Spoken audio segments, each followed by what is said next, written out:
নমস্কাৰ বন্ধু বান্ধবসকল, স্বাগতম জানাচ্ছি আমাৰ ইউটিউব চ্যানেল অসম ভাষা। বন্ধু বান্ধবসকল, যিকোনো কম্পিউটাৰ এক্সামৰ কাৰণে এটা ইম্পৰ্টেণ্ট টপিক হ'ল নেশ্যনেল পাৰ্ক।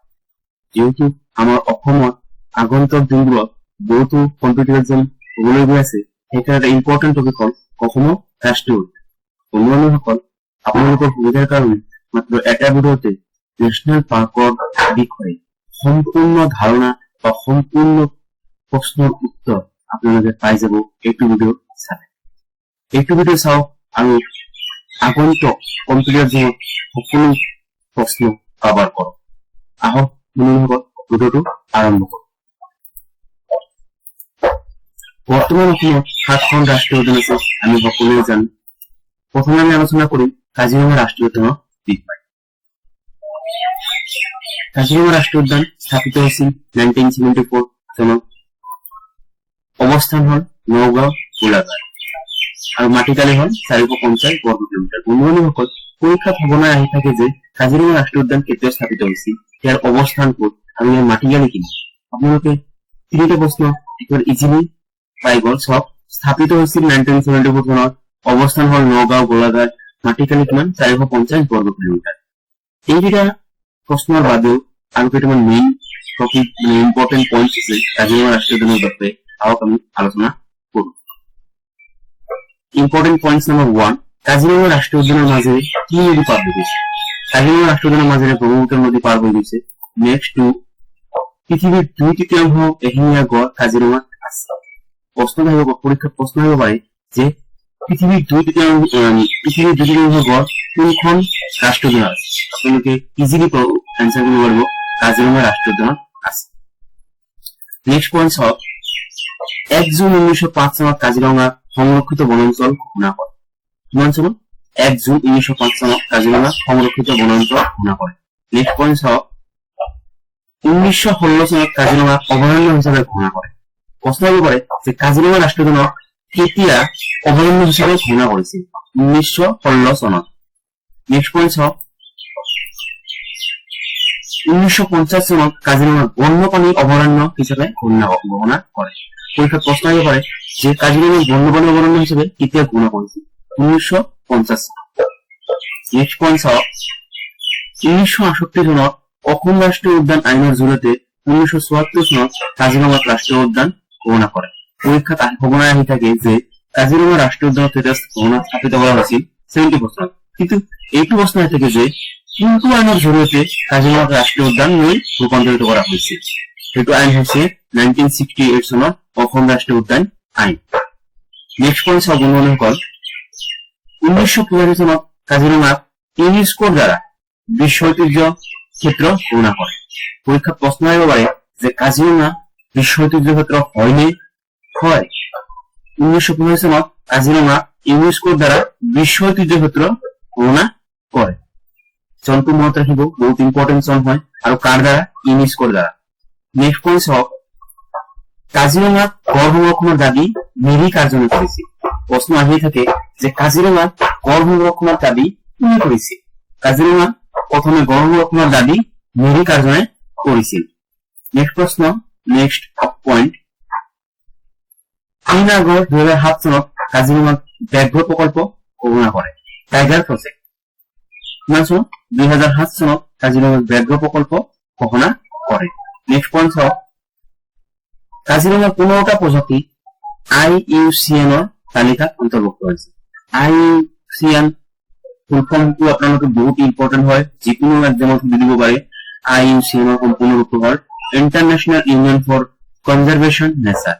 বন্ধুসকল, IUCN হ'ল যিবিলাক প্ৰজাতি আমাৰ বিলুপ্ত হৈ গৈছে বা বিলুপ্ত হ'বলৈ গৈ আছে বা কমি গৈ আছে, সেইবিলাকৰ ৰিপৰ্ট কৰে। এটা ইণ্টাৰনেশ্যনেল সংগঠন হয় আৰু আমাৰ কাজিৰঙাত 15টা প্ৰজাতি ইয়াৰ তালিকাত অন্তৰ্ভুক্ত হৈছে।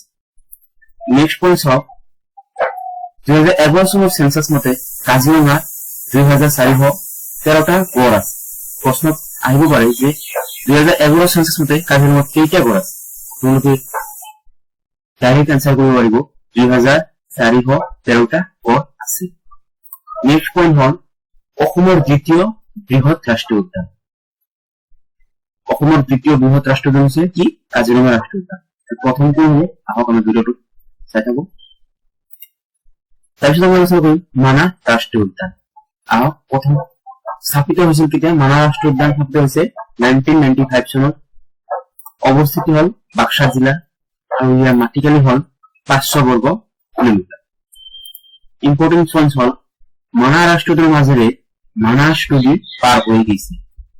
পৰীক্ষাত প্ৰশ্ন আহে যে মানাহ ৰাষ্ট্ৰীয় উদ্যানৰ মাজেৰে কোনখন নদী পাৰ হৈ গৈছে? মানস নদী পাৰ হৈ গৈছে। নেক্সট পইণ্ট হল 1928 চনত মানাহক বন্যপ্ৰাণী অভয়াৰণ্য ঘোষণা কৰা হয়। কিমান চনত? 1928 চনত মানাহক বন্যপ্ৰাণী অভয়াৰণ্য ঘোষণা কৰা হয়। নেক্সট পইণ্ট হওক 1973 চনত মানাহক ব্যাঘ্ৰ প্ৰকল্প ঘোষণা কৰা হয়। কিমান চনত? 1974 মানাহক ব্যাঘ্ৰ প্ৰকল্প ঘোষণা কৰা হয়। নেক্সট পইণ্ট হল 1985 চনত মানাহক ইউনেস্কোৰ দ্বাৰা বিশ্ব ঐতিহ্য ক্ষেত্ৰ ঘোষণা কৰে। ইম্পৰ্টেন্ট প্ৰশ্ন, কিমান চনত? 1985 চনত মানাহক ইউনেস্কোৰ দ্বাৰা বিশ্ব ঐতিহ্য ক্ষেত্ৰ ঘোষণা কৰে। অসমৰ সৰ্ববৃহৎ ৰাষ্ট্ৰীয় উদ্যান। প্ৰশ্ন আহিব পাৰে যে অসমৰ মাটিকালি দিশৰ পৰা সৰ্ববৃহৎ ৰাষ্ট্ৰীয় উদ্যানখনৰ নাম কি? আপোনালোকে উত্তৰটো পাই গল, মানাহ ৰাষ্ট্ৰীয় উদ্যান। আৰু দ্বিতীয় সৰ্ববৃহৎ হল কাজিৰঙা ৰাষ্ট্ৰীয় উদ্যান। নেক্সট ৰাষ্ট্ৰীয় উদ্যান হল ডিব্ৰু-চৈখোৱা ৰাষ্ট্ৰীয় উদ্যান। বহুত ইম্পৰ্টেন্ট টপিক হয়। ডিব্ৰু-চৈখোৱা ৰাষ্ট্ৰীয় উদ্যান কেতিয়া স্থাপিত হৈছিল? 1999 চনত আৰু ইয়াৰ অৱস্থিতি হল ডিব্ৰুগড় আৰু তিনিচুকীয়া জিলাত। ইয়াৰ মাটিকালি হল 340 বৰ্গ কিলোমিটাৰ।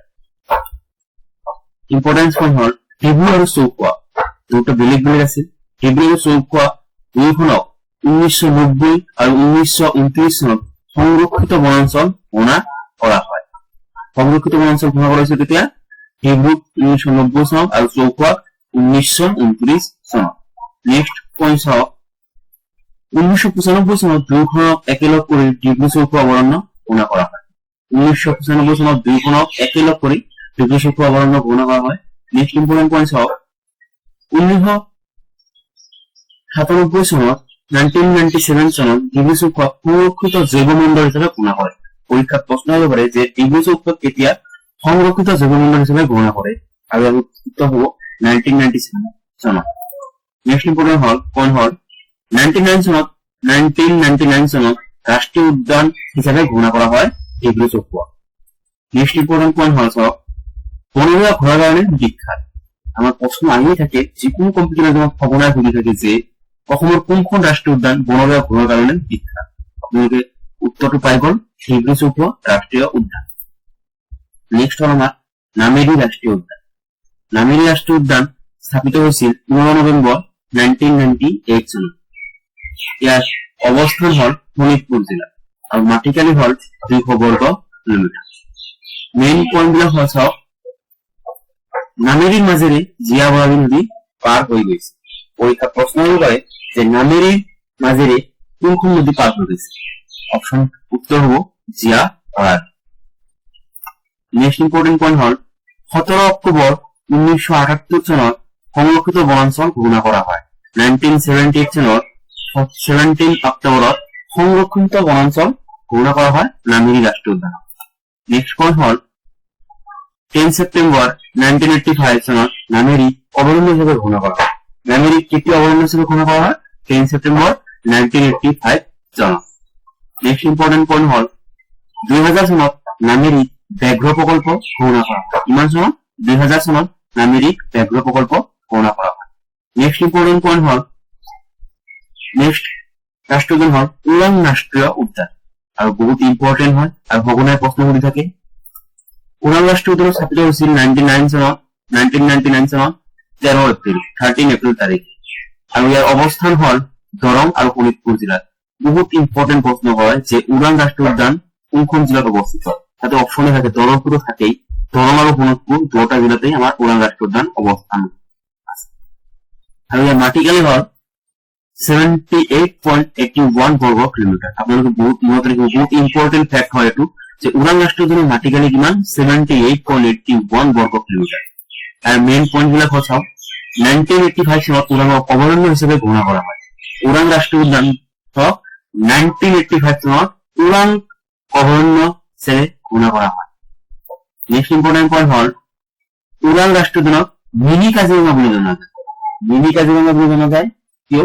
যে আমাৰ কাজিৰঙা বিখ্যাত হল গড়ৰ বাবে সেম কাজিৰঙাৰ দৰে কাজিৰঙাৰ যেনেকুৱা পৰিৱেশ ঠিক সেম পৰিৱেশ হল আমাৰ ওৰাং ৰাষ্ট্ৰীয় উদ্যান আৰু কাজিৰঙাৰ যেনেকৈ গড়ৰ সংখ্যা বেছি আমাৰ ওৰাং ৰাষ্ট্ৰীয় উদ্যানতো গড়ৰ সংখ্যা বা গড়ৰ ঘনত্ব বেছি সেইকাৰণে ওৰাং ৰাষ্ট্ৰীয় উদ্যানক মিনি কাজিৰঙা বুলি গণ্য কৰা হয় বা জনা যায় নেক্সট ইম্পৰ্টেণ্ট পইণ্ট হল 1999 চনত 1999 চনত ইয়াৰ নাম ৰাজীৱ গান্ধী অভয়াৰণ্য কৰা হয় ওৰাং ৰাষ্ট্ৰীয় উদ্যানৰ নাম কেতিয়া পৰিৱৰ্তন কৰা হয় ৰাজীৱ গান্ধী অভয়াৰণ্য লৈ ইয়াৰ উত্তৰ হ'ব 1992 চনত নেক্সট পইণ্ট হল অসমৰ আটাইতকৈ সৰু ৰাষ্ট্ৰীয় উদ্যান বহুত প্ৰশ্ন থাকে যিকোনো কম্পিটিটিভ এক্সাম হলেই প্ৰশ্ন এইটো থাকেই অসমৰ আটাইতকৈ সৰু ৰাষ্ট্ৰীয় উদ্যানখনৰ নাম কি আপোনালোকে পাই গ'ল ওৰাং ৰাষ্ট্ৰীয় উদ্যান আৰু ইয়াৰ মাটিকালি হল 78.81 বৰ্গ কিলোমিটাৰ নেক্সট হল ৰায়মনা ৰাষ্ট্ৰীয় উদ্যান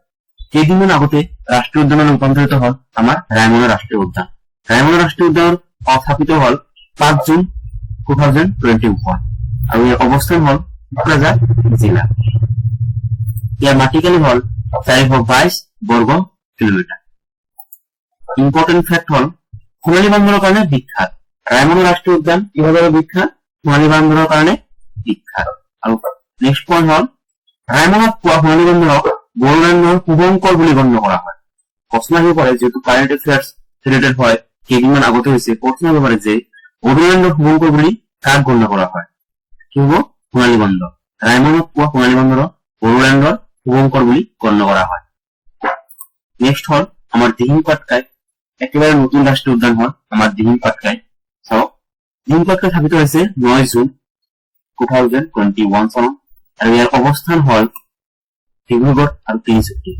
অৱস্থানবিলাক মনত ৰাখিব যে দিহিং পাটকাই ক'ত আছে ডিব্ৰুগড় আৰু তিনিচুকীয়া জিলা আৰু ইয়াৰ মাটিকালি হল 234.26 কিলোমিটাৰ 234.26 কিলোমিটাৰ ইয়াৰ মাটিকালি ইম্পৰ্টেন্স পইণ্ট হল ইয়াক পূৰ্বৰ এমাজন বুলি কোৱা হয় প্ৰশ্ন আহিয়ে থাকে যে পূৰ্বৰ এমাজন বুলি কোনখন ৰাষ্ট্ৰীয় উদ্যানক জনা যায় ইয়াৰ উত্তৰ হ'ব দ্য এমাজন দিহিং পাটকাই কি the Amazon of the east বুলি জনা যায় নেক্সট পইণ্ট হল 2008 চনত অভয়াৰণ্য হিচাপে ঘোষণা কৰা হয় দিহিং পাটকাইক কেতিয়া অভয়াৰণ্য হিচাপে ঘোষণা কৰা হয় 2008 চনত অভয়াৰণ্য হিচাপে ঘোষণা কৰা হয় আৰু অৰ্কিডৰ বাবে বিখ্যাত প্ৰশ্ন হ'ব পাৰে যে অৰ্কিডৰ বাবে বিখ্যাত ৰাষ্ট্ৰীয় উদ্যানখনৰ নাম কি অসমত আপোনালোকে উত্তৰ কৰি দিব পাৰিব দিহিং পাটকাই ৰাষ্ট্ৰীয় উদ্যান আৰু